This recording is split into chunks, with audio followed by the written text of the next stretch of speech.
بسم اللہ الرحمن الرحیم ربكم الذي يزجي لكم الفلك في البحر لتبتغوا من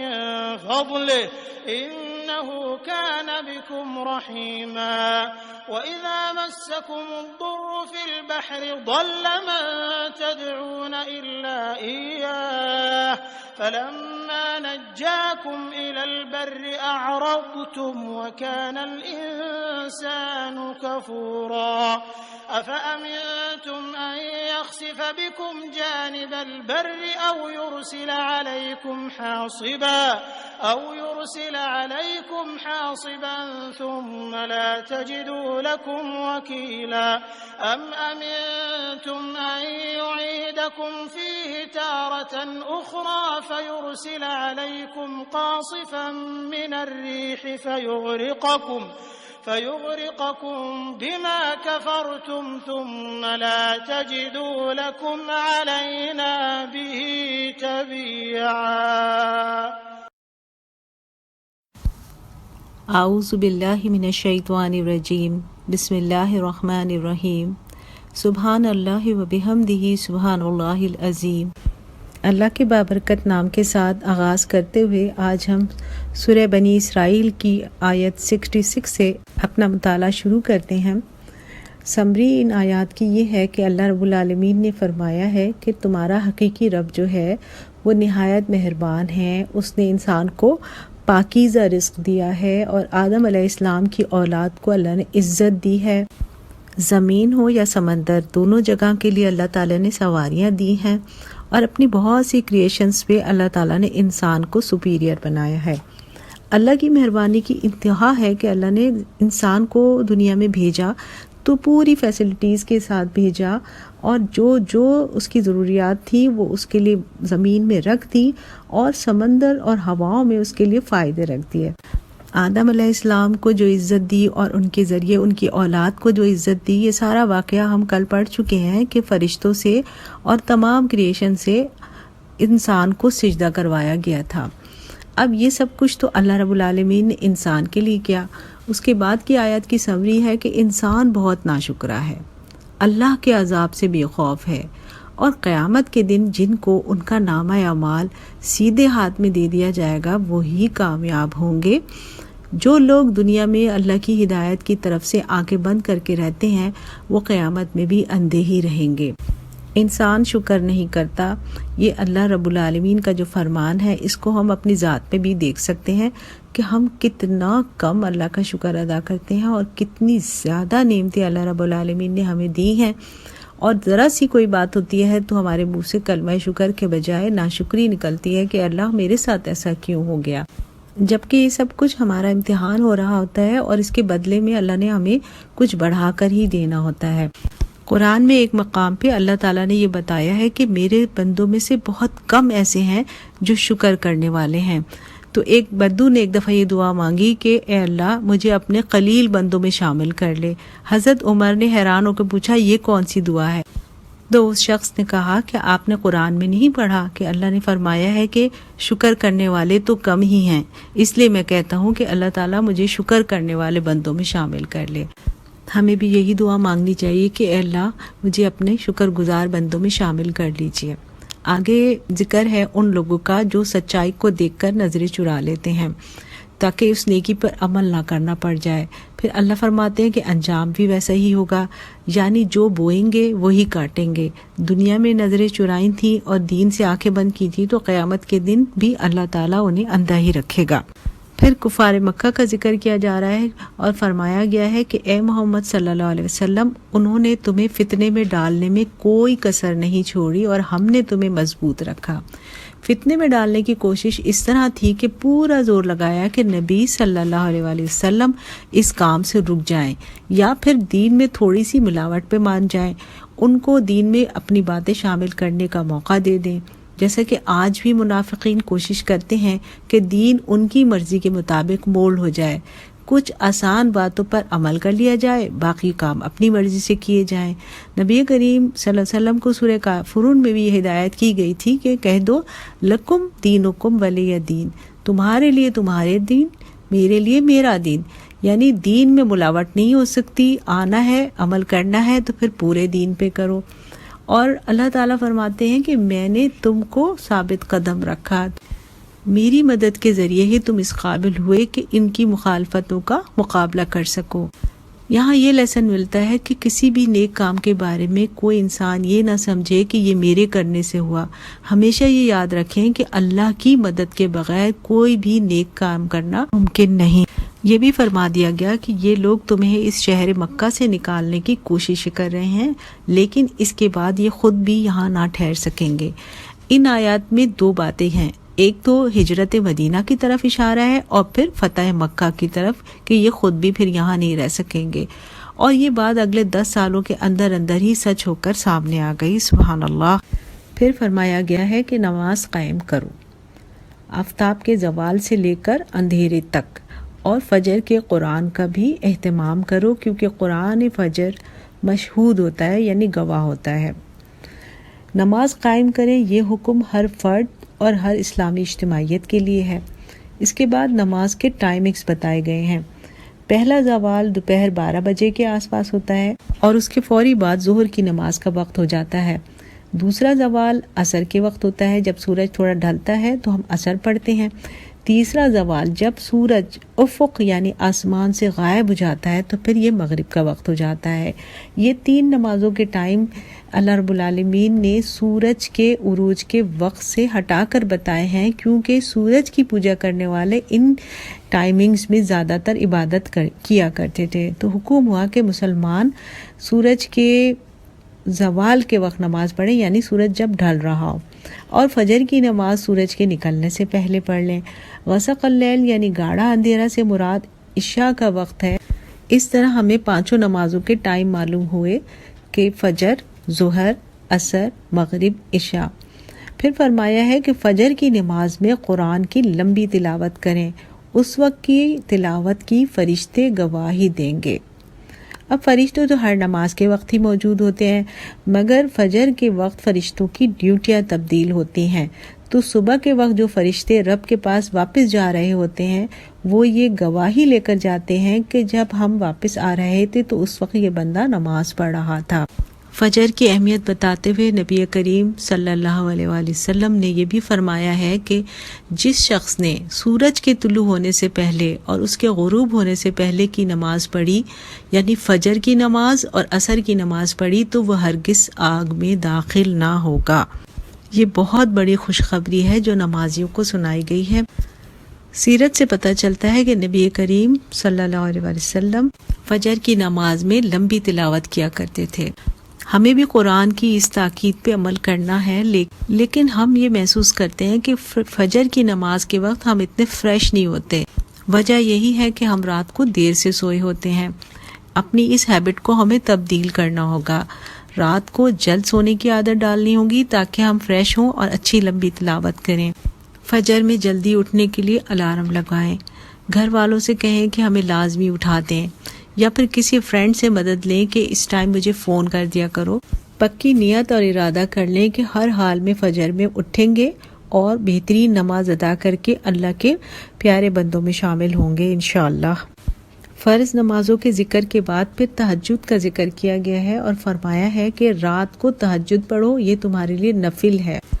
تہجد ہر اس نماز کو کہہ سکتے ہیں جو فجر سے پہلے اور عشاء کے بعد پڑھی جائے، مگر افضل طریقہ وہ ہے جو صحابہ کرام اور نبی کریم صلی اللہ علیہ وآلہ وسلم سے ثابت ہے کہ رات کو تھوڑی دیر سو لیا جائے، اس کے بعد اٹھ کے نماز پڑھی جائے۔ نبی کریم صلی اللہ علیہ وآلہ وسلم نے فرمایا ہے کہ اللہ تعالیٰ بندے سے سب سے زیادہ قریب رات کے وقت ہوتا ہے۔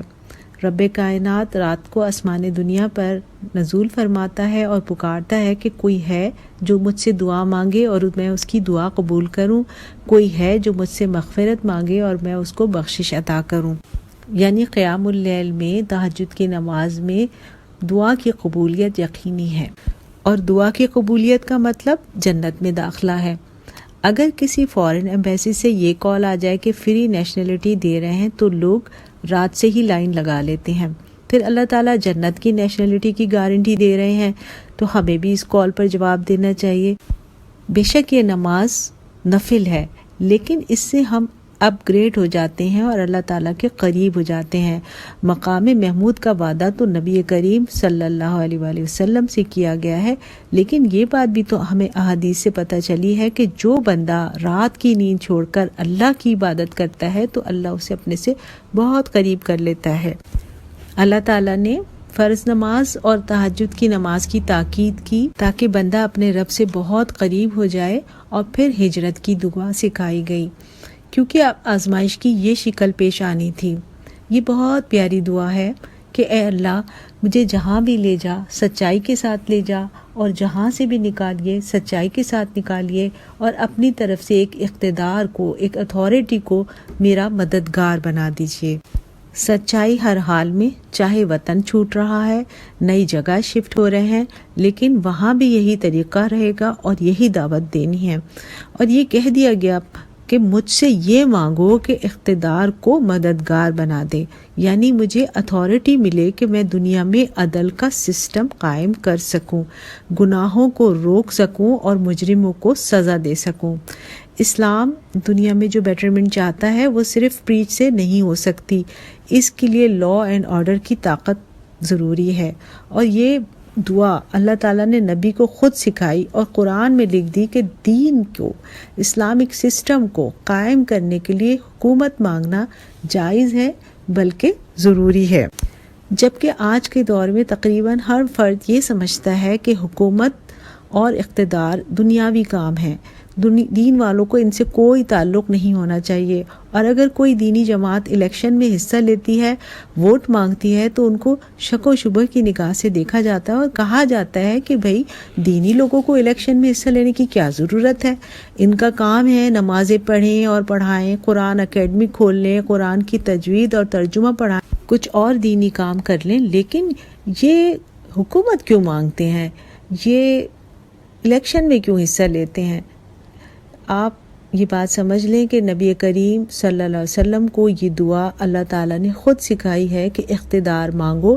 تاکہ دین نافذ ہو سکے، کیونکہ آج جو بھی برائی ہو رہی ہے وہ اس وجہ سے ہو رہی ہے کہ گورنمنٹ نے اس کی اجازت دی ہوئی ہے۔ اگر گورنمنٹ میں نیک افراد ہوتے ہیں تو برائیوں کو بین کر دیتے ہیں۔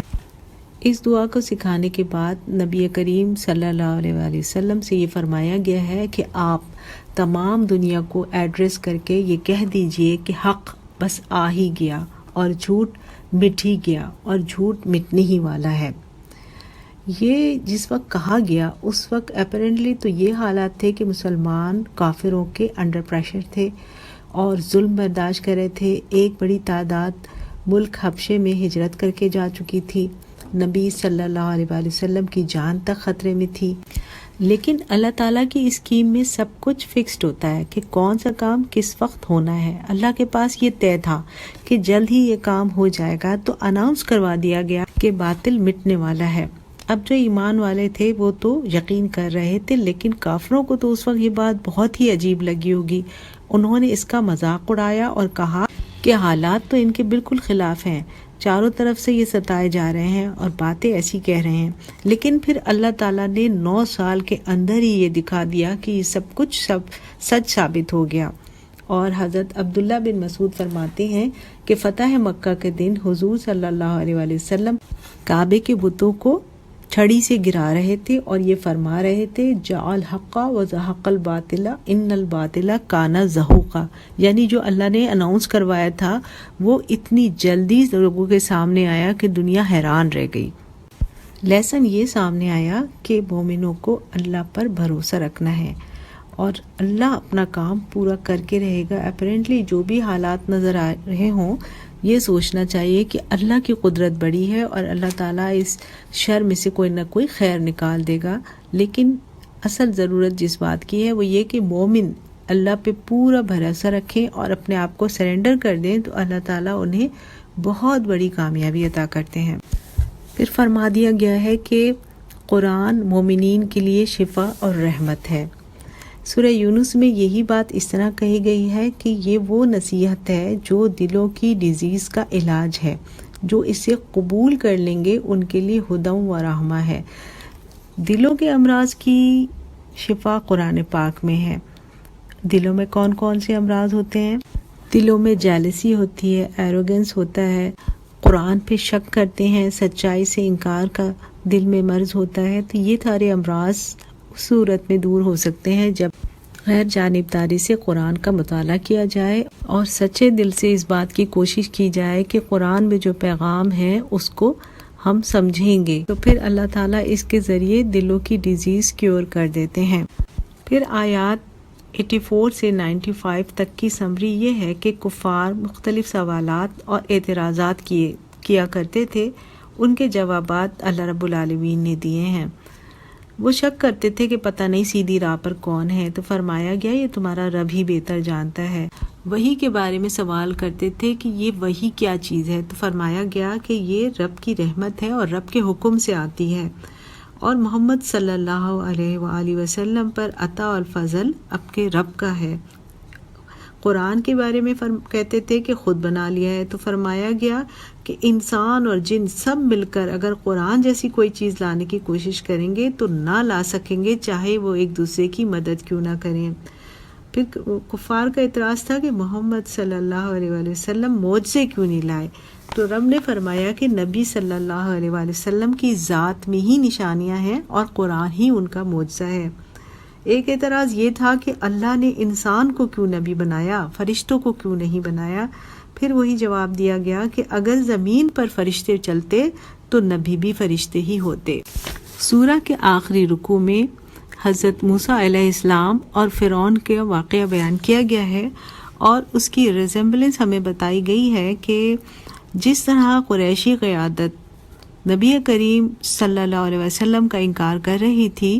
اسی طرح فرعون پہلے کر چکا ہے کہ اس نے اپنے نبی کو یہ کہا کہ یہ ایک سحر زدہ آدمی ہے، یعنی حضرت موسیٰ علیہ السلام کو جادوگر کہا، ان کو جھوٹا کہا اور ان کو ملک سے نکالنے کی سازش کی۔ بالکل یہی کام قریش مکہ کر رہے تھے، نبی کریم صلی اللہ علیہ وسلم کو نعوذ باللہ جھوٹا قرار دے رہے تھے اور مکے سے نکالنے کی کوشش کر رہے تھے۔ تو فرعون کا انجام بتا کر یہ بتایا گیا کہ انبیاء علیہ السلام سے مقابلہ کرنے والے دراصل اللہ سے مقابلہ کر رہے ہوتے ہیں، اور اللہ تعالیٰ انہیں جب چاہے تباہ و برباد کر سکتا ہے۔ فرعون کو غرق کر دیا گیا، اسی طرح قریش بھی اللہ کے مقابلے میں ناکام ہوں گے۔ پھر فرمایا گیا ہے کہ اس قرآن کو ہم نے حق کے ساتھ نازل کیا ہے، اور نبی صلی اللہ علیہ وسلم کو اس کے علاوہ کسی اور کام کے لیے نہیں بھیجا کہ جو مان لے اسے خوشخبری دے دیں اور جو نہ مانے اسے ڈرا دیں۔ جن قوموں کے پاس پچھلی کتابیں موجود تھیں وہ اس کتاب کی سچائی کو پہچان جاتے ہیں اور روتے ہوئے سجدے میں گر جاتے ہیں اور پکارتے ہیں کہ پاک ہے ہمارا رب، اس کا وعدہ تو پورا ہونا ہی تھا، یعنی ان کی کتابوں میں نبی کریم صلی اللہ علیہ وآلہ وسلم کے آنے کی جو اطلاع تھی وہ اللہ کی طرف سے وعدہ تھا اور اسے پورا ہونا ہی تھا، اور وہ منہ کے بل روتے ہوئے گرتے ہیں اور ان کا خوف اللہ سے محبت اور بڑھ جاتی ہے۔ یہ آیت سجدہ ہے، جو بھی اس کی تلاوت کرے اس پہ سجدہ لازم ہے۔ پھر آخری آیات میں یہ فرمایا گیا ہے کہ اللہ کی یہ تمام تعریف ہے جس نے نہ کسی کو بیٹا بنایا ہے، نہ کوئی بادشاہی میں اس کا شریک ہے، اور نہ وہ عاجز ہے کہ کسی کو اپنے پیچھے ولی بنائے، اور اس کی بڑائی بیان کرو، کمال درجے کی بڑائی۔ یہ انتہائی پیاری دعا بھی ہے اور اللہ کی کبریائی کا اعلان بھی ہے، اور اس میں ساری باتوں کی جڑ کاٹ دی گئی ہے کہ اللہ کا کوئی شریک ہے یا کوئی اس کے ساتھ بادشاہت میں شریک ہے یا اس کو کسی مددگار کی ضرورت ہے۔ تو ہمیں اللہ کی بڑائی بیان کرنی ہے، کمال درجے کی بڑائی۔ یہ آیات صبح و شام پڑھنے کی بڑی فضیلت آئی ہے اور اس کا بہت ثواب ہے۔ اس کو زبانی یاد کریں اور صبح اور شام اس کا ورد کریں۔ یہاں سورہ بنی اسرائیل کا اختتام ہو رہا ہے۔ ہم نے یہ سورہ 2 دنوں میں مکمل کی ہے، تو ہم ذرا کل کے لیسن کو اور آج کے لیسن کو دوبارہ ریپیٹ کر لیتے ہیں۔ بنی اسرائیل کا ذکر ہوا تھا کہ انہوں نے وعدے کو توڑا تھا، تو ہم نے یہ طے کیا تھا کہ پاکستان کو بھی اسلامک اسٹیٹ بنانے کا جو وعدہ ہم نے رب سے کیا تھا، اس وعدے کو پورا کرنے کی کوشش کریں گے۔ کفار رب سے عذاب مانگتے تھے، شر مانگتے تھے، ہم نے ہمیشہ اپنے رب سے خیر مانگنی ہے اور دنیا کے بجائے آخرت کی تیاری کی فکر کرنی ہے۔ مسلمانوں کو جو احکام دیے گئے ہیں 13 احکامات ہمارے سامنے آئے تھے، ان سب پر عمل کی کوشش کریں گے، اپنی زبان سے ہمیشہ اچھی بات کہیں گے، اپنے دشمن شیطان سے ہمیشہ اویئر رہیں گے اور شیطان سے بچنے کے لیے اپنے رب رحمان سے پناہ مانگیں گے، پھر اللہ کا شکر ادا کریں گے، نماز کی پابندی اور نفل نماز کے ذریعے اللہ کا قرب حاصل کریں گے، نیک لوگوں کو حکومت میں لانے کی کوشش ہوگی تاکہ ملک پہ اسلام نافذ ہو سکے، اور قرآن کا مطالعہ گہرائی سے کر کے اپنے دل کو پاک اور صاف کریں گے انشاءاللہ تعالی۔ ان باتوں پہ عمل کر کے ہم دنیا اور آخرت کی بھلائیوں کو پانے کی پوری کوشش کریں گے۔ وآخر دعوانا ان الحمد للہ رب العالمین۔